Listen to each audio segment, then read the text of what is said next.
Hello student, good morning. आज मैं आप लोगों को अबेकस के संशोधन के बारे में बताऊंगा कि अबेकस के पंजीकरण मीन्स रजिस्ट्रेशन और फॉर्म में कैसे संशोधन किया जा सकता है। अगर आपने रजिस्ट्रेशन में कोई मिस्टेक कर दिया है तो संशोधन होने के चांसेस न के बराबर है। अगर और लेकिन आपने फॉर्म में अगर कोई गलती की है, मिस्टेक की है, तो आप अपने हायर अथॉरिटी मतलब कि प्रिंसिपल से एक एप्लीकेशन देकर अपने फॉर्म में संशोधन करा सकते हैं। संशोधन करने के लिए आप एप्लीकेशन लिखेंगे या जो आपके कॉलेज में प्रोसीजर है उसको फ़ॉलो करेंगे। फिर वहाँ से आपके पास मैसेज आ जाएगा रिजेक्शन का, तो आप फिर वहाँ से एडिट करके अपने फॉर्म में संशोधन कर सकते हैं। हाँ, रजिस्ट्रेशन में संशोधन संभव नहीं है। रजिस्ट्रेशन में संशोधन के लिए आपके पूरे फॉर्म को डिसेबल या डीएक्टिवेट कर दिया जाएगा आपके कॉलेज द्वारा, तभी आप फॉर्म भर पाएँगे। तो रजिस्ट्रेशन करते समय बहुत सावधानी से फॉर्म भरने का प्रयास करिए।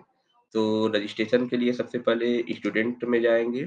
स्टूडेंट में देखेंगे एक छोटा-सा है न्यू रजिस्ट्रेशन का। यहाँ पे न्यू रजिस्ट्रेशन में जाएँगे तो इस तरह से आपका मोबाइल नंबर और ईमेल आईडी माँगेगा।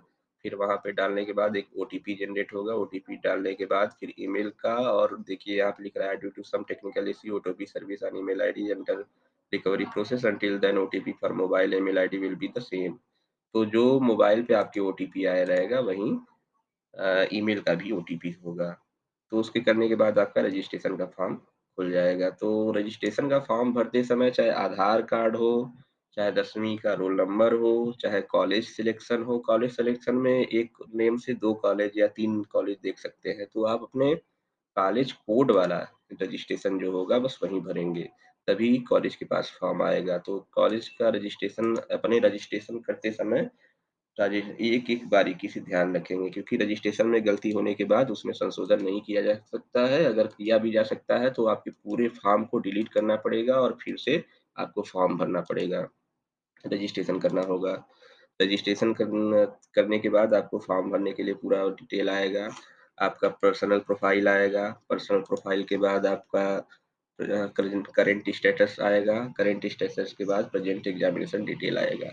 इतना भरने के बाद फाइनल लॉक के लिए ऑप्शन आएगा। अगर उसमें कोई संशोधन करना चाहते हैं तो आप अपने कॉलेज से एक एप्लीकेशन लिख देंगे कि मेरे फॉर्म में कुछ गलतियाँ हुई हैं, जिसको फॉर्म को रिजेक्ट करने की कृपा करें। उसके बाद आप फॉर्म को संशोधन कर सकते हैं। एक बार फिर से मैं रिपीट कर देना चाहता हूँ कि रजिस्ट्रेशन के फॉर्म में कोई संशोधन आप नहीं करा सकते हैं। आपके पूरे फॉर्म को डिसेबल करना पड़ेगा।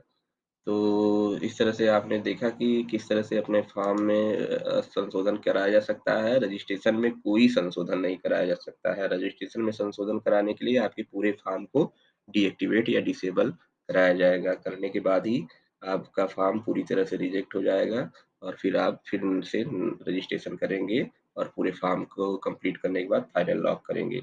अगर कॉलेज ने आपका फॉर्म फाइनल लॉक कर दिया है या विश्वविद्यालय को भेज दिया है तब तो बहुत ही दिक्कत होगी आपके फ़ॉर्म को डिसेबल या डीएक्टिवेट करने में। तो इस तरह से आपने जाना कि अपने फ़ॉर्म को किस तरह से डीएक्टिवेट या पंजीकरण में गलती होने के बाद किस तरह से डीएक्टिवेट कराया जा सकता है या फ़ॉर्म में संशोधन होने के बाद किस तरह से उसे करेक्शन के लिए रिजेक्ट करवाया जा सकता है। तो बहुत-बहुत धन्यवाद आप लोगों का।